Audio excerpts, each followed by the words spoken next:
Ladies and gentlemen, this is Miss Cosmo 2024 competition.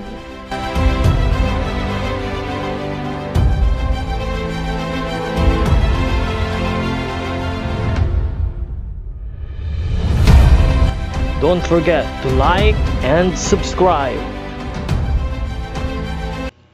Magandang araw Pilipinas and good day pageant lovers. Update para sa pagdating ni Maria Atisa Manalo sa Vietnam para sa kompetisyon ng Miss Cosmo 2024. Kasabay ni Atisa, dumating din lahat ng kanyang mga bagahe maging ang kanyang national costume na susuotin para sa preliminary competition ng Miss Cosmo 2024. At syempre, pinakaabangan ng lahat ang kaniyang magiging national costume na isusuot na disenyo ng ating mga Pinoy designers.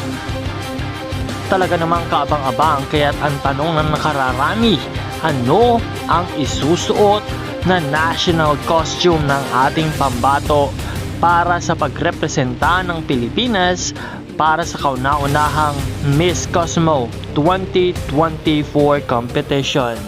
Pakaabangan natin yan at ibibigay natin agad ang lahat ng mga updates tungkol sa national costume na isusuot ng pambato ng Pilipinas na walang iba kundi si Maria Atisa Manalo. Patuloy natin siyang suportahan at suportahan ang channel na ito sa pamamagitan ng pagpindot ng subscribe button and also hit the notification bell para sa lahat ng mga updates. Maraming salamat sa iyong panonood.